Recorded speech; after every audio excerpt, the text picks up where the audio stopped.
the United States will continue sharing intelligence with Ukraine for defense purposes.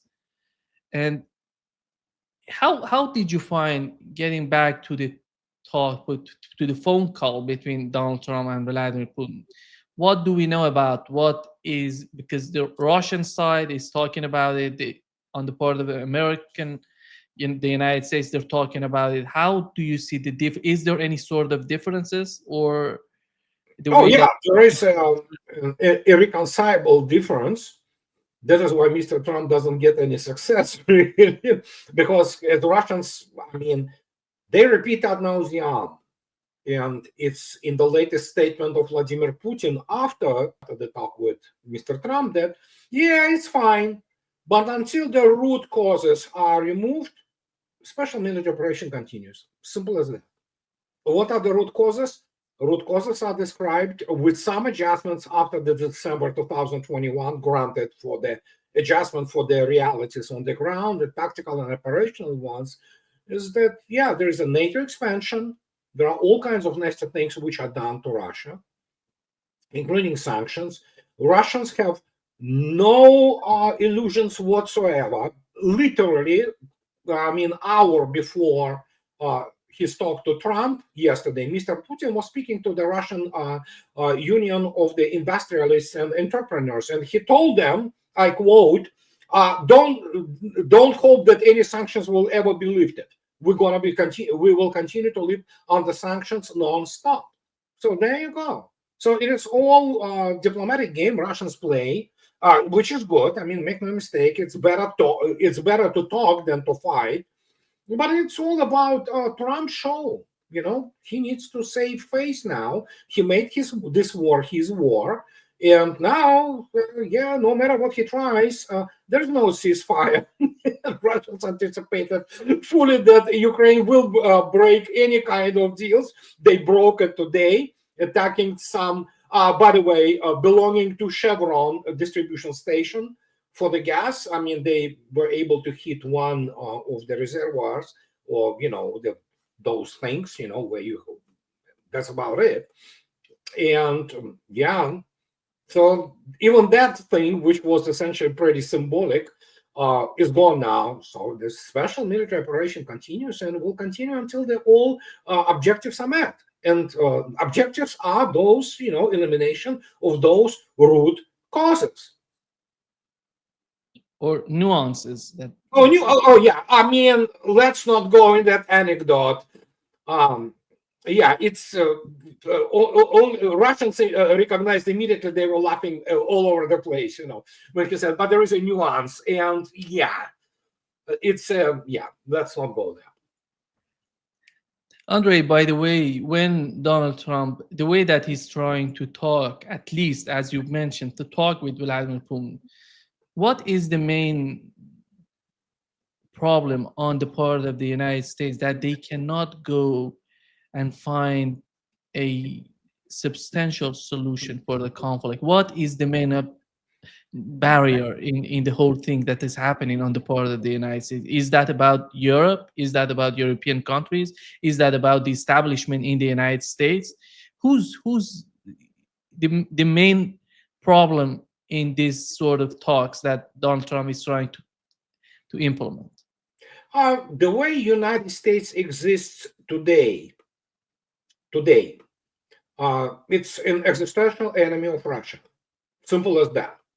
So all those things which on the Trump's side, all those moves, we're not talking about in relation to Europe. In relation to Europe, it's sheer accounting, pure accounting and bookkeeping, if you wish. Trump being, yeah, for some reason, he thinks himself as a genius in terms of getting deals. But in terms of Russia, it's very simple. And no matter what Trump does, he still remains the enemy of Russia. And Russian people, and it's strategically cannot be changed with the present day American establishment. So you have to have the new generation of the American politicians and maybe the statesmen which will emerge from this generation, which will understand essentially the utility of that. And in fact, the very dangerous situation But Trump, being a showman, he thinks that there's some cosmetic measures, like putting the lipstick on the pig somehow are going to change the dynamics. Well, they change dynamics in the sense that, yeah, it's good to talk, make no mistake. I am all for it, and diplomacy has to return. But no, Russia will be absolutely under sanctions. Nothing will be restored of substance. And yeah, his task now is to save the face somehow. But he could have done it like 3 weeks ago by saying it's Biden's war, and that's it. Well, he didn't do it. He talks a lot about it, but he continues basically, the Biden policy, just with a little bit of, tweaking it here and there, trying to continue on the same path, essentially. So, yeah, good luck, as I already stated. Do we know what were the main issues that they have been discussing on during the talk, during the phone call? Uh, we can only speculate. Obviously, there are printouts, there are narrations essentially on the both sides. What have been discussed? Well, the question is not what have been discussed. The question is how Trump tries to save his face now.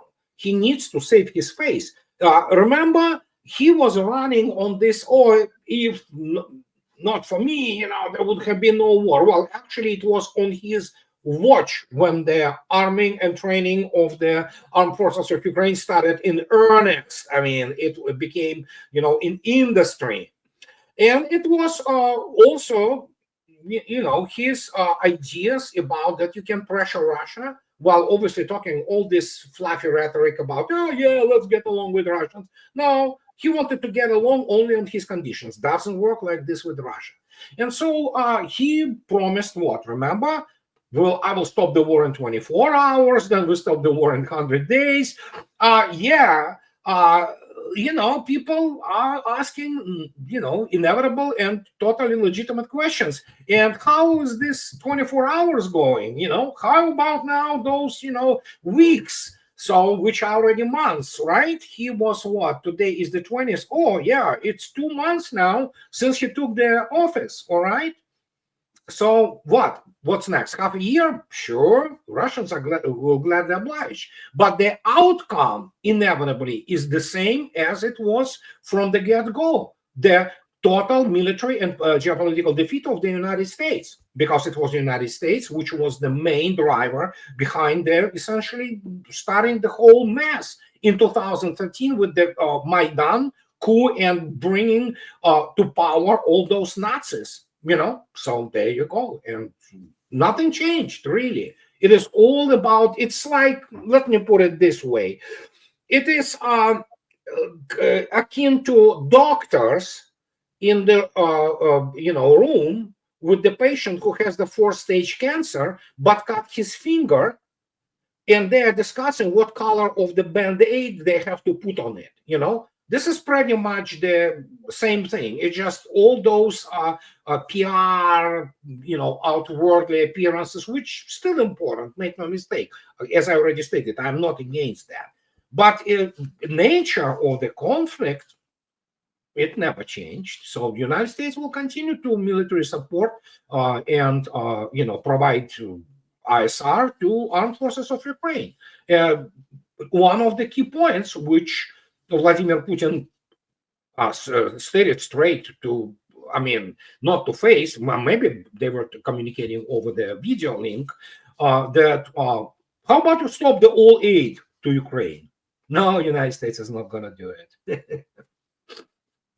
Yeah, if I were Russian, I would say, so if you want a ceasefire, what are you providing Ukraine with intelligence, as you mentioned right Not now? only intelligence, they continue to send under all different pretexts, all kinds of things. Andrei, what is with the nuclear power plant? Because Donald Trump said he's going to talk about nuclear power plant with Vladimir Putin, and he's talking about Zaporozhia nuclear power plant, Yeah, in my opinion. yeah, he can talk whatever he wants. but Ukraine will do whatever she wants, and so now you have to only hope for the Russian air defense, which intercepts most of what is flies there, So, but no, Ukraine and Zelensky, especially, cornered rat is always dangerous. They will be ready to go to any lengths.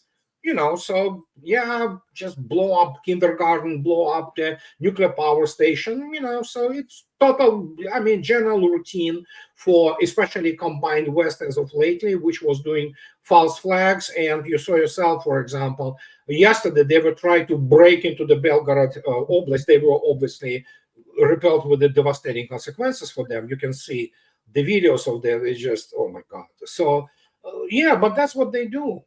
And what can I say? This is a neo-Nazi regime. They have this Jewish boy, as a front, but reality is nobody now even knows now how the regime is being run. We know that there are SAS and MI6 people around him, around Zelensky 24/7. I don't know if that probably some CIA presence. These are the guys. They are incompetent militarily, and so they continue to do what they do always, false flags, political moves, in terms of killing more of Ukrainian cannon fodder. And there you go. It's West. It's combined West against Russia. Ukraine itself is a virtual state, and it only exists because of the support from the combined West. Can we assume it as what it was in Donald Trump's first term? And he was distracted. He was just, he couldn't do what he wanted to do with Russia because of Russia Gate. And right now, the new Russia Gate is the war in Ukraine. They're doing everything, it seems, that not only the European countries, but also the establishment in the United States, doing everything to sabotage what's going on. At least we know that there is this sort of desire on the part of Trump. But how capable is he, and how is he going to be distracted by the way that Ukrainians are behaving? Who's behind that? It seems to me a much more complex, much more complicated the situation, because who knows who's behind Zelensky? Who's Zelensky? He's not deciding about anything in Ukraine. Who's running the show in Ukraine? It's not Donald Trump. We know that. London primarily. Donald Trump. It's actually, yeah, I agree with you that the dynamics obviously is more complicated than our Manichaean, so to speak, good versus evil or black and white, representation of the picture.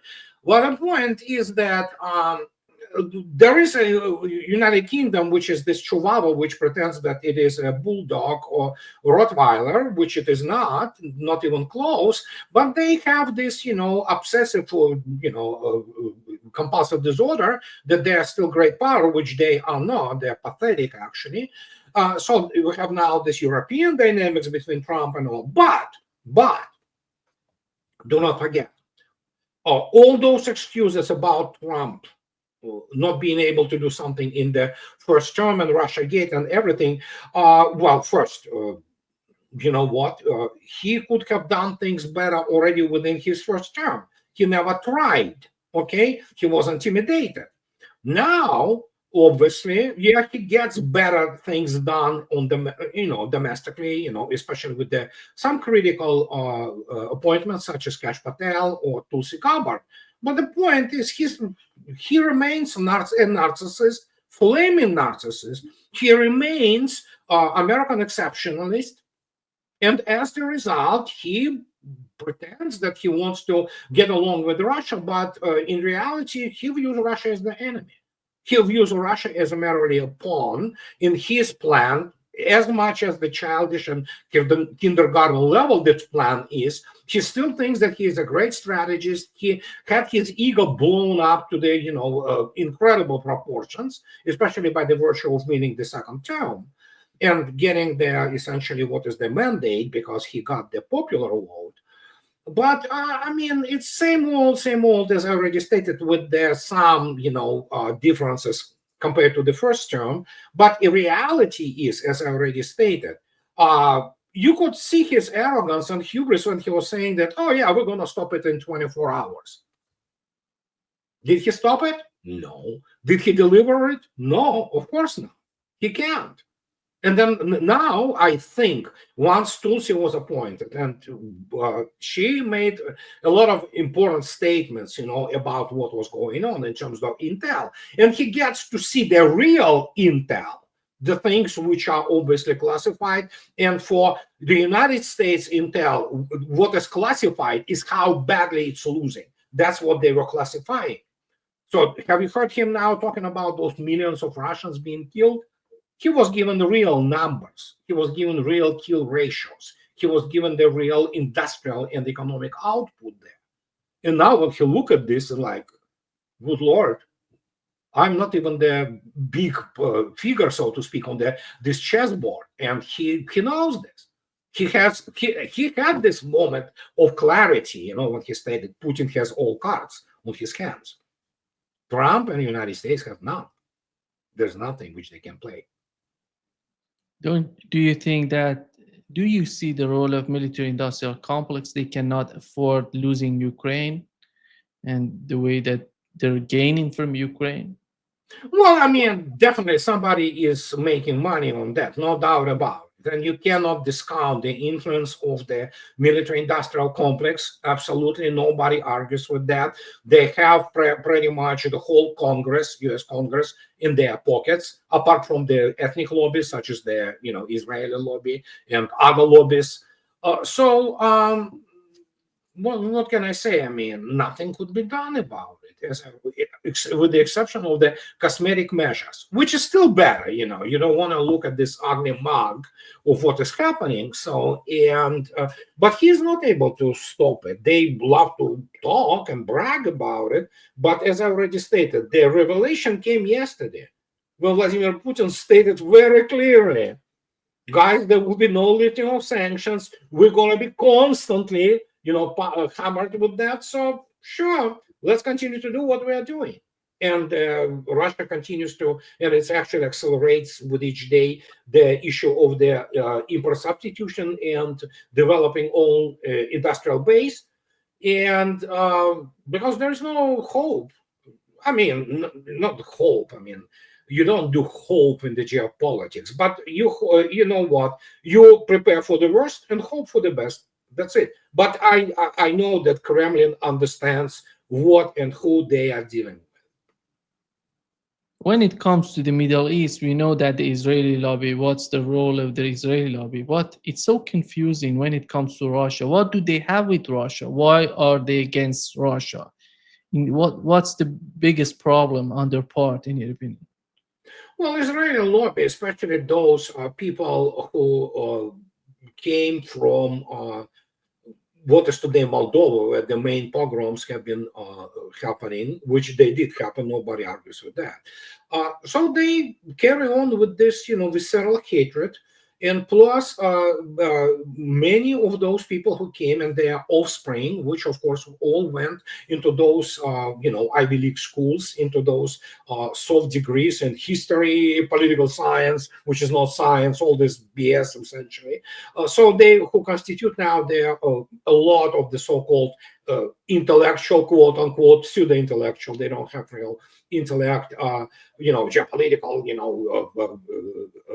intellectual, force in the United States.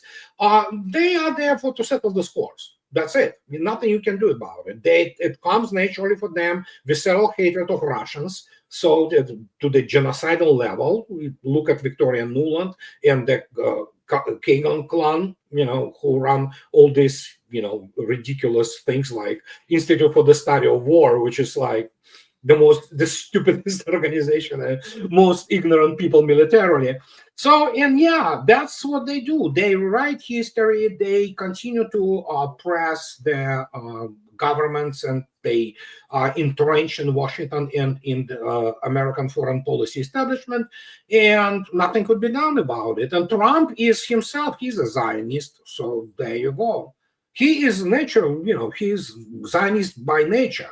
He is proud of it, actually. So, and it's just the nuances, if you wish, where they may differ on any, let's say, Middle Eastern issue or Russian, but that's what United States is today. and nothing could be done about it, at least for a while.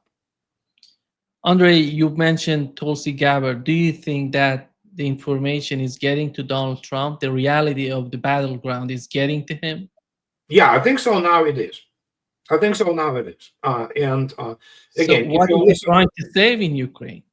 uh, What is he trying to save in Ukraine? If he is trying to save anything which later could be used as the ram, as the Platzdarm, what is called a bridgehead or stronghold against Russia. It doesn't mean that obviously whatever will be saved from, if it will be saved from Ukraine, there will be very few people living there. I mean, you know, 7, 8 million is not enough for you to recruit any serious military force, as it was the case what they did in 2013 when it all started. It started actually earlier than that, when Ukraine still had about 50 million population, which it doesn't today. And but they think somehow, because this is how they think, they do not understand continental military affairs, none of them practically, so they do not understand what modern warfare is, and because of that they continue to operate within this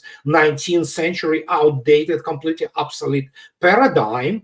And Russians worry about it not only because obviously their terrorism and attacks against their border areas may continue if it happens. It's just because the fact that something happens and Russians will respond in such a way that the only thing the United States has at its disposal is to immediately escalate to the nuclear threshold. The problem with the United States, not to speak of Europe, is not the strengths. It's the weakness. This is the thing which I'm preaching for 10 years. This is why it's dangerous. If it would have been strong country and, country which understands its purpose and, so to speak, in existence, that would have been easier to talk to people. They would be more rational. But here we have this, combination of, look attentively at the last, from 2008, look at the administrations. All kinds of narcissist people who are completely detached from the reality, from Obama to Biden to Trump and they live in this world, in this paradigm, which they think that somehow if you expand somewhere in the 21st century, it makes you stronger. Actually, it makes you weaker. It's like, United States used to have those two oceans, which were the great barriers, Today, oceans are just merely nice means of delivery of the both strategic and operational means to the United States proper. Things changed, and they never caught up because most of them are humanities educated lawyers, and they just don't understand those things. France is talking about building nukes, and Andrei, when I heard first time, I used to say, why are they trying to do this? If we assume that Donald Trump is putting pressure on Europeans to increase their defense budget, and this increase in the defense budget, where does it go? It goes to the United States. But if France tries to make nuclear bombs, they need this money to because they're so expensive. It's not just simple and building them. Maybe they're trying to play with this game with the United States to put pressure on Donald Trump. Well, yes, possibly. Macron is not a very bright fellow, apart from his preferences in other sectors, so to speak, of his personal life. But the point is that the guy is nothing more than the bank teller boy on the service or errand boy for Rothschilds. He knows nothing about the real, statesmanship or how to run the country, especially such country which is disintegrating economically and, morally. France is a good lord. I mean, it's pathetic, really.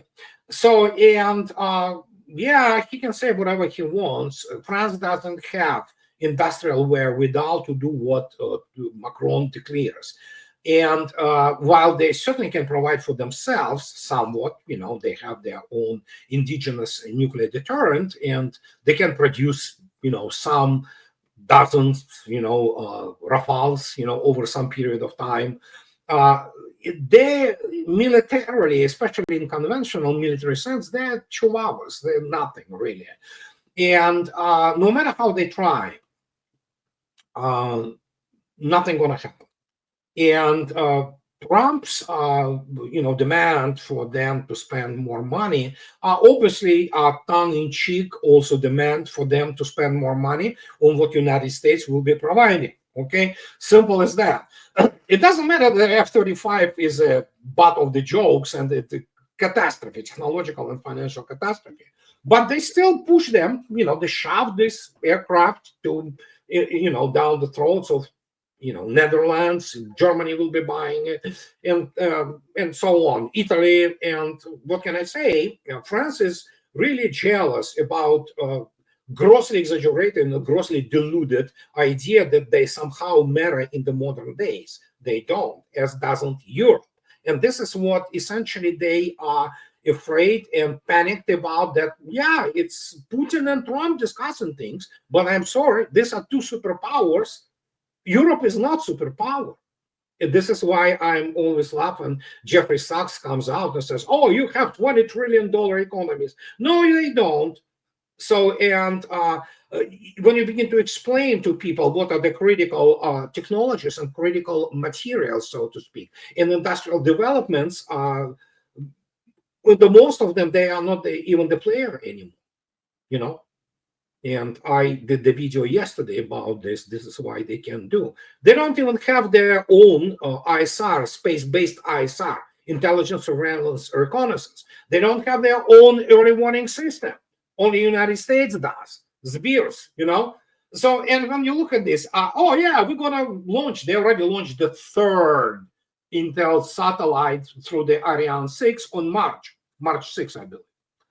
3 recon satellites, really, dudes? Did you compare the satellite constellations of Russia, let alone United States, which has the largest and most comprehensive, early warning system and satellite constellation out there? They will not be able to build their space-based early warning system or anti-ballistic missile system. It's look at their capabilities, look at their technologies. They are pathetic. And then you go and across the board and you look, even France, just to give you an example, guess what they use? They use, US built Boeing 707 remotored with the new engines, which are called E3 Century, AWACS. It's American radar, it's American signal processing, American communications. Even France must use it, let alone the rest of them. And when you begin to look at this, it's all about the United States selling their expensive, highly ineffective military toys, but at the expense of the military industrial complex of Europe. So simple as that.